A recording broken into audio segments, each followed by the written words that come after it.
270 ኪሎ ሜትሮችን ተጉዘን ከአዳማ መነሻችንን አድርገን ማዕከላዊ ኢትዮጵያ ሀላባ ዞን ተገኝተናል። ሰላም ጤና ይስጥልን ክቡራን ተመልካቾቻችን። እዚህ የተገኘንበት ምክንያት በሀገር ደረጃ የህብረተሰቡን አኗኗር የማዘመንና ከተሞችን ለነዋሪዎቿ ውብ የማድረግ ስራ የኮሪደር ልማት ኢኒሼቲቮች በክቡር ጠቅላይ ሚኒስትር ተጀምሮ በተለያዩ የክልል ከተሞች ላይ እየተሰራ ይገኛል። ይህንኑ መሰረት ያደረገው የዚህ የኮሪደር ልማት ከከተማ አልፎ አሁን ደግሞ ወደ ገጠር ቀበሌዎች ላይ ሄደው የህብረተሰቡን አኗኗር በተለይም ደግሞ በኢትዮጵያ የማህበረሰባችን አብዛኛው ክፍል ገጠራማና አርሶ አደር እንደመሆኑ ማህበረሰቡ ባለበት ዘመናዊነትን ከገጠር አኗኗር ጋር የማረቅ ፍልስፍናን የያዘ የገጠር ኮሪደር ልማት ተሰርቶ የተለያዩ የገጠር ቀበሌዎች ላይ እየተሰራ ይገኛል። ለዚህ ምሳሌ የሆነ በቅርቡ የተመረቀውን በሀላባ ዞን ወይራ ዲጆ ወረዳ ድንቢጣ ቀበሌ የተሰራውን የገጠር ኮሪደር ልማት ማሳያ ወደ እናንተ እያደረስን በማለፊያ ጉዞ ቆይታ እናደርጋለን። ከሀላባ ዋና ከተማዋ ከሆነችው ከቁሊቶ 45 ኪሎ ሜትሮችን ጉዞ አድርገን ምን ተሰርቷል የሚለውን ወደ እናንተ እናደርሳለን። አብራችሁ ቆዩ።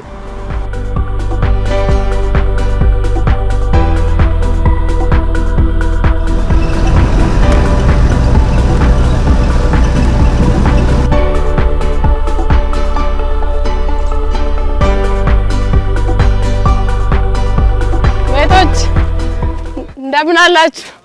ሰላም ነው? እንዴት ነው? ሰላም መጣ ነው። ሰላም እንዴት ነው? እንደምን አላችሁ? ሰላም ነው።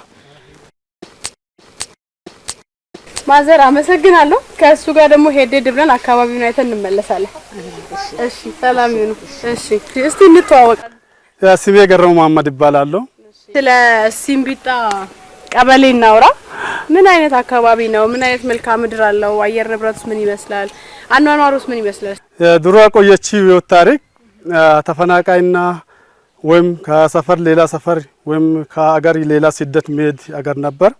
ይሄ ሲምቢጣ የሚታወቀው በጎርፍና በተወሰኑ ድርቆች ችግር ላይ ነበረች። በዚህ በ7 እና 8 አመት ከለውጡ በኋላ ባለው ሰው መጀመሪያም ኖሮ ዛሬ በራሱ አስተሳሰብና ወይም ሰው አስተሳሰቡ ተቀየረው መሰረት እንደምታዩት ያለ ገጠር ኮሪደር በራሳችን አቅም የመስኖ ፖቴንሻልና የክረምቱና የበጋውን ከአመት 3 ጊዜ በማስራት እያንዳንዳችን አርሶ አደር በደህንነት አንቆይም።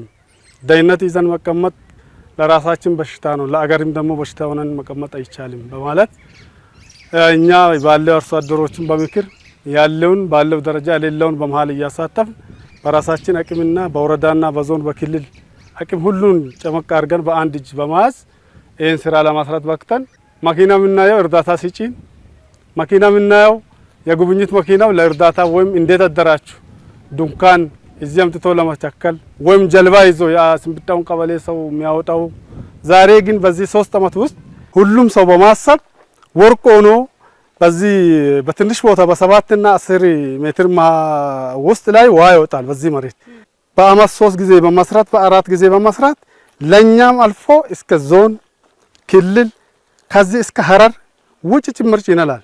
ይሄንን ቴክኖሎጂ የጀመርነው ትንሽ 15 ሰዎች ነበር። አሁን ግን 750 አባወራ ሙሉ ተጠቃሚ አድርገናል። ሙሉ ኩታ ግጥም በክላስተር ሙዝ በመትከል ቡና በመትከል አቮካዶ በመትከል በማደራጀትና በህብረት የመጣ ውጤት ነው። አርሶ አደር ገረሙ መሐመድ በወይራ ዲጆ ወረዳ ሲምቢጣ ቀበሌ ነዋሪ ናቸው። በተፈጥሮ አቀማመጥ በጎርፍና በአደጋ ሲጠቃ የነበረን አካባቢ እርዳታ ከመለመን አልፈው ዛሬ ላይ ለሀገር ምሳሌ መሆን የሚችል ገጠሩን ከከተማ ጋር አርቆ ባሉበት ዘመኖ አካባቢያዊ ተፈጥሮን አስተካክሎ አልምቶና ተለውጦ መኖርን ምሳሌ ካደረጉ አባወራዎች መካከል አንዱ ናቸው። በማዕከላዊ ኢትዮጵያ ሀላባ ዞን ወይራ ዲጆ ወረዳ ሲምቢጣ ቀበሌ የሚኖሩ አባወራዎች ወደ ልማት ተቀይረው በዘመናዊ አኗኗር ይኖራሉ። ዛሬ ላይ ወደ እናንተ በማለፊያ ጉዞ ልናደርስ የወደድነው በዚህ በሀላባ ዞን ውስጥ ከተሰሩ የገጠር ኮሪደሮች እጅግ ውብና ያማሩ ብታዩቸው ብትቃኛቸው ብለን ሰሞንኛ ከተሰሩ ኢኒሼቲቮች መካከል ወደ እናንተ ልናደርስ ነው። በያላችሁበት ጥሩ ጊዜ እንዲሆንላችሁ እመኛለሁ። ከማለፊያ ጉዞ ጋር ከሰላማዊት ጋር ቆይታ አድርጉ። አብረን እንቃኝ። ወደ አዳዲሶቹ የገጠር ልማት ኮሪደሮች ከመሄዳችን በፊት ግን አካባቢው እንደዚሁ በተፈጥሮ እጅግ ያማረና ውብ ነበር። ድሮም የኮሪደር ልማት ነበር ማለት ነው።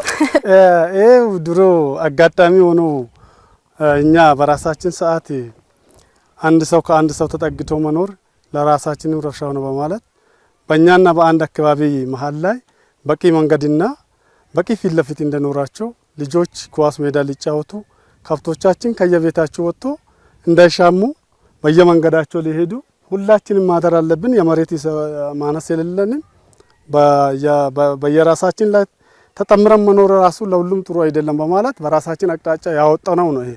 ከዛም በኋላ ይሄን ቦታ አጋጣሚ ሁሉ መጥቶ ሲያይ እኛ ሰራነው ልማቶች ጋጋ ቤቶች ወደ ኋላ ነው፣ ከዚህም ወደ ኋላ ነው። ይሄን አሪቆ በማሰባችን ይሄን ጥሩ ያለውን ማንደር በማያት ቀጥታ ይሄን ኢኒሼቲቭ ያሰጠን ጠቅላይ ሚኒስትራችን ነው።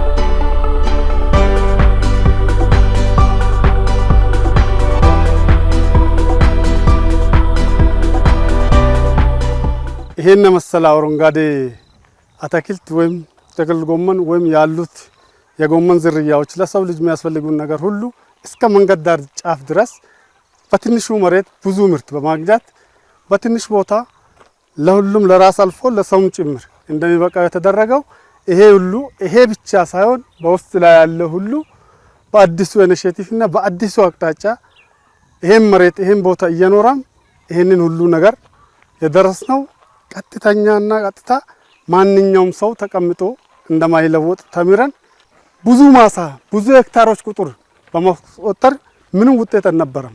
በትንሽ ማሳ በትንሽ ግቢ ላይ ቤት ያስችላል። ይሄ ከፍት ቤት ነው። ይሄ ጥቅል ጎመን ነው። ቀጥታ ያለው አበሻ ጎመን ነው። ከዚህ በኩል የሚታየው አቮካዶና ፓፓ ነው። ዛላ በርበሬ ይባላል። ይሄ ሁሉም አለ። በግል ሚጥሚጣ አለ። ይሄ ደግሞ የሚታይ በፊት ለፊታችን አለው። በዘመናዊ ሁኔታ እናቶች እንዳስቸገሩ ኮምፖስት ነው። በዘመናዊ ሞድ ተሰርቶ ለኛ ለማዳበሪያ መጠቀሚያ ኮምፖስት ወደ ኋላ ይወጣል። ከዚህ ደግሞ የማብራት ወይም ባዮጋዝ የእሳት እናት ለእንጨት እንዳይተቸገር ከዚህ ውስጥ ቀጥታ ይሄዳል። ያለ ድካም ሙሉ ነገር የሚሰራው ኩሽና ቤት እዚህ አለ።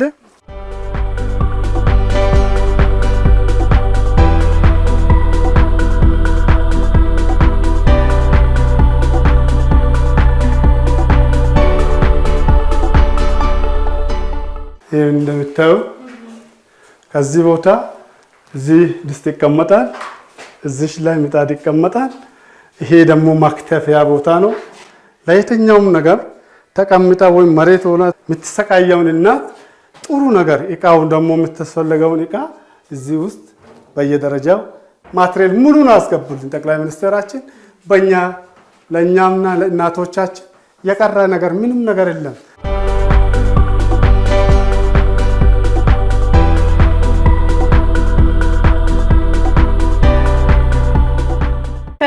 ጓሮ መጀመራችን በጣም ነው ደስ ያለኝ።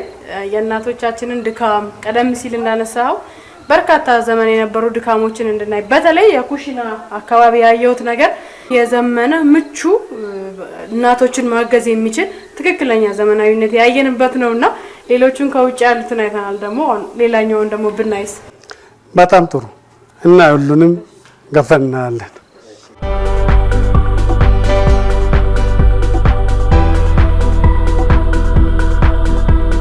ቀጥታ በሳሎን ውስጥ ሳሎን ወደዚህ ያለ እነዚህ ይሄ ቀጥታ 3 አልጋ ቤት ያለው ቤት ነው።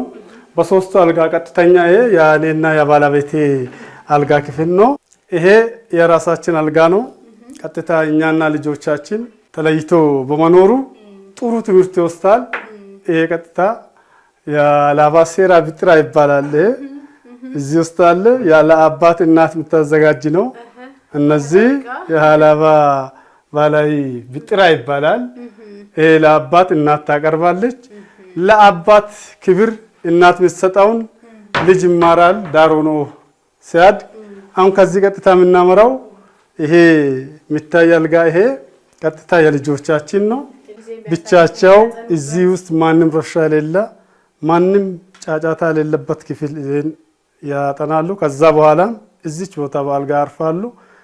አሁን ቀጥታ የምናወራው አልጋ ድሮ ለአንዳችን ማይበቃ ቤት የሌለን እኛ ከሩቅ እኛን ብሎ በመጣ እንግዳ አርፎ በዚህ አልጋ ላይ እኛንም ዱዓ ያደርጋል። ጠቅላይ ሚኒስትራችንም ጭምር ዱዓ ያደርጋል። ከራሳችን አልፈን ለእንግዳ ጭምር ይሆናል። ስለዚህ እኛም ዛሬ እዚህ ማለት እንችላለን። በደንብ ነው የምትችሉት። ይሄ የራሳችሁ ቤት የራሳችሁ አልጋ የእንግዳ ተብሎ የተሰራ አልጋ ነው። እንደናንተ ያለ ክብር አለው። እንግዳ ሲመጣ ይቀመጡ። ይሄ ቤታችሁ ነው የራሳችሁ ነው።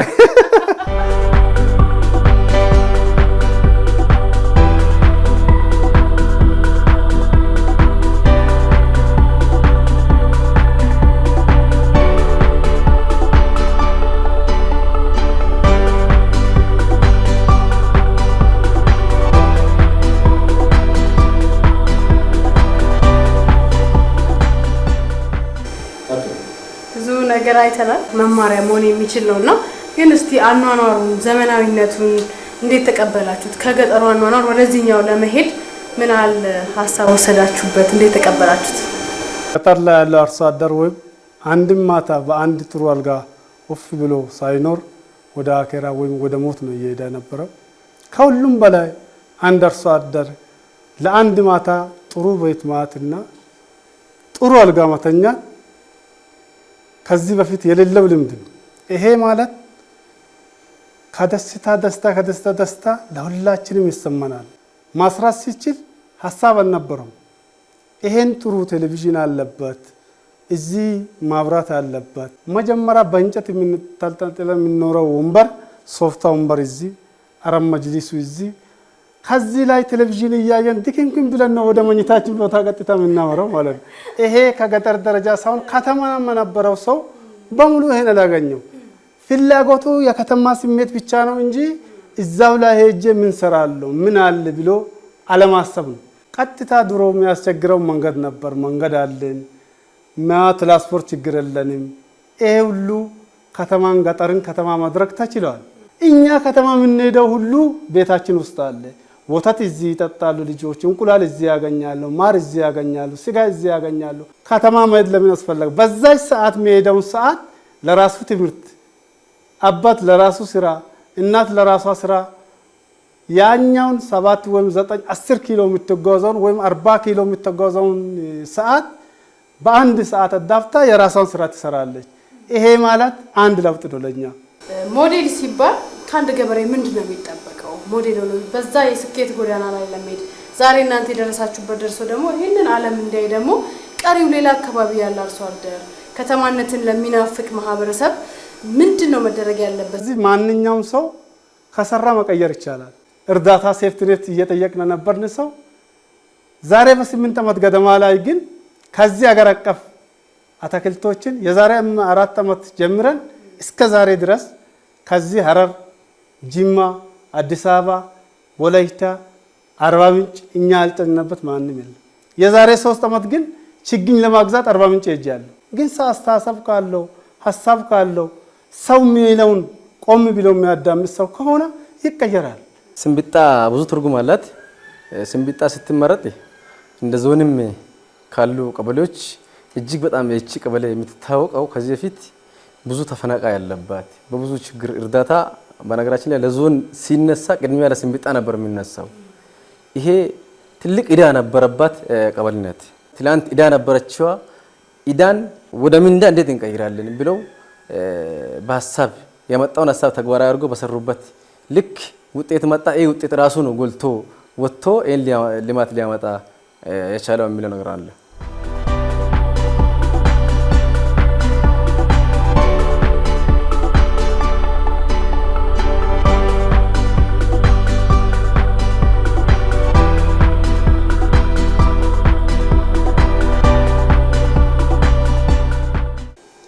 አሁን በራሳችን ወይም በቤታችን በግባችን ውስጥ ተሰራውን ትንሽዬ ብትሆን ለእንግዳም ይሆን ትንሽም ቢሆን ያለውን የምሳ ፕሮግራም ትንሽ እናደርጋለን። ስታጠም ታጣለው አለ ተመና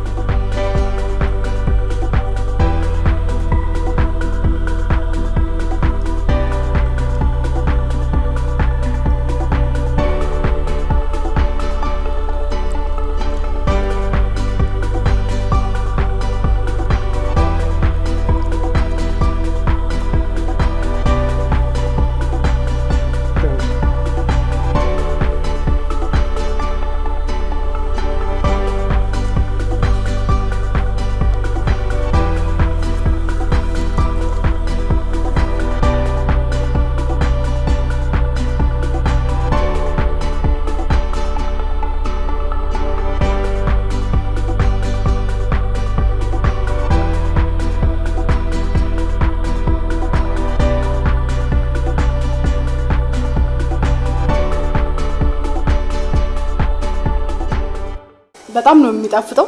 አዎ አብዛኛውን እዚህ ከሚገኝ ነገር ነው የሚሰራው። ተረፈ ምርቶችና አንድና የልማት ትሩፋቶች በሚባሉ በዚሁ የተሰራ ነው። በትዳር ስንት አመት ሆናችሁ? ያ ትዳራችን 14 አመታችን ነው። 14 አመታት። 14 ስንት ልጅ አፍርተዋል? 5 ልጅ አፍርተዋል። እሷና እኔ ስንገናኝ አንድም ላም አንድም በሬ በመሃላችን ነበረ። እኔ ሲወጣ እሷ አይዞ እያለች ሁለታችን ጤና ላይ ካለን እሷን በፍቅሯ አንተ ያልከውን ሁሉ እንሰራለን ብላ ሀሳብ እሷም ሰጠችኝ። አንቺ ለኔ የፍቅር ኩራት ናት፣ ለሁሉም ሰዓቴ ኩራት ነሽ።